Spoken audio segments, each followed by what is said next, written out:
Here's a little bit of life advice for everybody. If you don't know about something, if you're uneducated about what topic is being talked about, if you don't know completely about something, shut your mouth and withhold how you feel about the topic. Nobody is interested in the conversation. Nobody is interested in hearing what makes you upset or what makes you mad in a conversation where you don't even know the base of the topic. You don't even know the structure of what's going on. No one is interested in hearing about what you think about the issue because you don't know anything about the issue. Aaron Rodgers is a football player and he currently plays for the Green Bay Packers. I am passionately waiting for him to get traded to the Denver Broncos so that we can win another Super Bowl, but that's neither here nor there. He won the MVP prize recently, and while he's sitting comfortably celebrating the fact that he is proven to be the most valuable player of the season, he celebrates with his family, his teammates, his coaches, the fans. You got people who are angrily upset because he won, not because they're Bears fans, not because they think Dak Prescott is the MVP, but because he lied a couple of months ago about his vaccination status. And what's even weirder is that some people who are saying Aaron doesn't deserve this because he lied to the country about his vaccination status will turn around and bring up, of all people, Colin Kaepernick. Aaron Rodgers gets rewarded with MVP even after lying to the entire country. Colin Kaepernick will probably never play in the NFL again for speaking the truth. The NFL gives MVP award to Aaron Rodgers despite his anti-science conspiracy theorist beliefs. They also shunned Colin Kaepernick for his beliefs. Something is wrong here, and the funniest one I've ever seen. Colin Kaepernick was always right. Forget Aaron Rodgers. Colin is my MVP, and I understand that a lot of people watch the news and they think just because they watch the news, they know everything about a certain subject. I can tell when certain individuals don't know anything about sports because you make the dumbest hot takes about anything. So let me break this down for all you people that get participation awards when you get blown out 21-0 in Madden.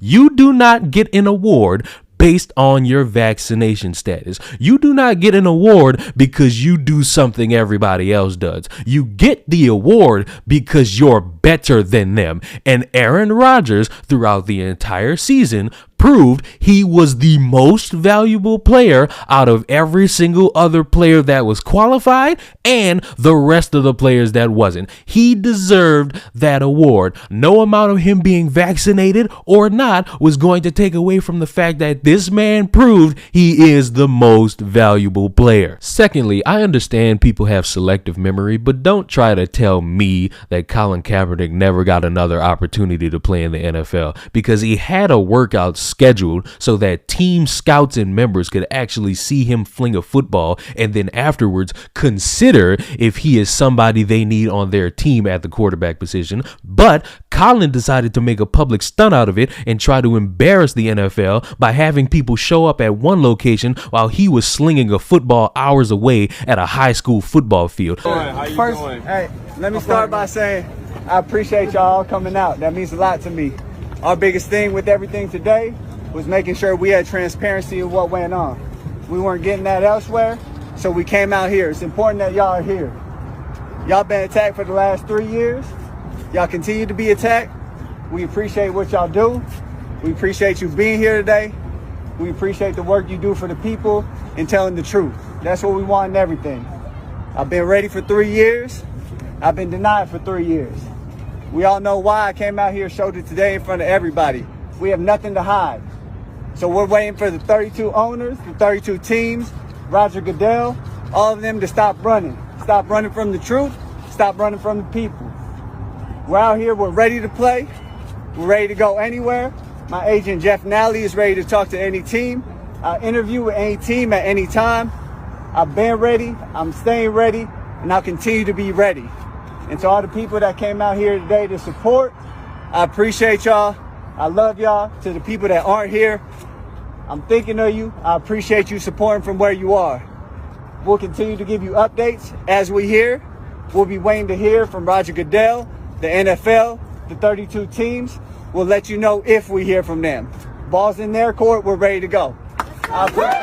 This dude, after all that time and being criticized for that rightfully, has not made another considerable effort to actually try to get back in the NFL. He has made no strives to actually say, hey, I'm still in good shape. I can still throw the football. I can still scramble. I can still set out the pocket. I can still be a garbage third string quarterback who's just going to sit there and grow out his afro and actually try to work out for a team and come back in the NFL. Every time a quarterback gets injured, the first thing people want to say is, oh, they should call Colin Kaepernick, as if he's the only quarterback that's sitting around not doing anything. They've drafted quarterbacks. There are quarterbacks sitting in free agency. They could trade for a quarterback, but no, Colin Kaepernick is the most important quarterback, and you need to sign him because he's actually good. He's actually proven to be somebody that's worthy. Remember when he took a team to the Super Bowl and got shellacked by Ray Lewis and the Ravens? He's still somebody that could participate in the NFL, damn it. Sign him. This man said the NFL's drafting process is akin to slavery, yet he doesn't want to admit that he, along with every single other African American before and after him, has actively participated in the draft combine, has actively worked out for NFL teams in order to try to get a contract. And the most baffling of all is that if you're going to say the NFL's drafting process or the NFL in and of itself is completely based around slavery, you have to keep that consistent for all the white athletes that are trying so hard to go through the exact same process of getting selected in the draft and working out for teams to be in the NFL. It's not just African Americans who are working out for teams. You got white people working out for teams. You got Mexicans and Asians. You got Samoans playing D tackle, trying so hard to work out for a team, to actually prove to a team that they want to be in the NFL, on their team, a part of their organization, to help them win. Hell, you got two white quarterbacks about to participate in the Super Bowl. Let's go Matthew Stafford. And they had to do the same type of workout, the same type of slavery selection process that Colin and the rest of you dumbasses have in your mind, because you think it's only a black person who's being put in this position when it's everybody who's trying to be in the NFL, the NBA, the MLB,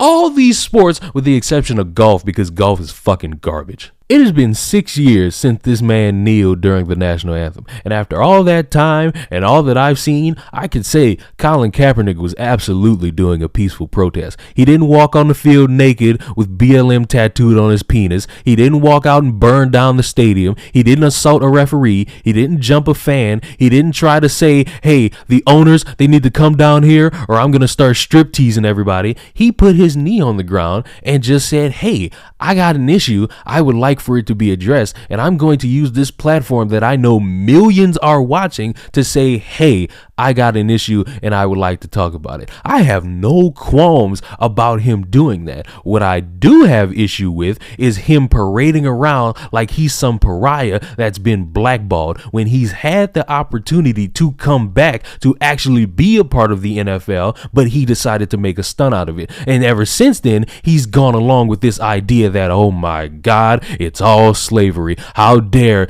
these teams actually work us out to see if we're qualified to play this sport, even though it's been a thing for years and athletes, black, white, and otherwise, are still participating for it to this day, because you're not supposed to just get the contract. You're supposed to prove that you're qualified for the damn job. Everything is not a participation award. Everybody's not gonna get the same opportunity. Everybody ain't qualified for the same opportunity. And guess what? To all you Colin Kaepernick fans that are mad at me because I'm saying something you don't want to hear, and you're mad Aaron Rodgers won the MVP, if you compare the two, Colin Kaepernick will never sniff an MVP award. He'll barely sniff a comeback player of the year prize, and he will never touch the NFL field again because he doesn't want to, and he's perfectly fine in not wanting to. But to sit here and act as if Aaron Rodgers should be upset or doesn't deserve the award is laughable, because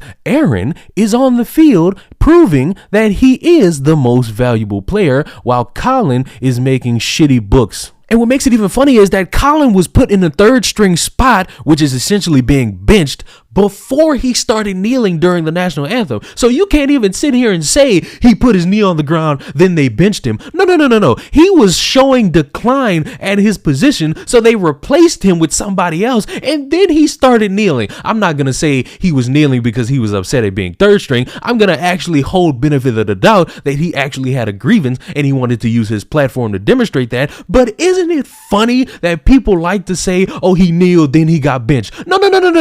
He was garbage, so he got benched. Colin Kaepernick is garbage, and if he wants to be an activist making sweet checks from Nike, that's perfectly fine. And if the Green Bay Packers want to make a trade to the Denver Broncos for Aaron Rodgers, I would be very happy about that. Subscribe to the channel. I'll see y'all in the next one.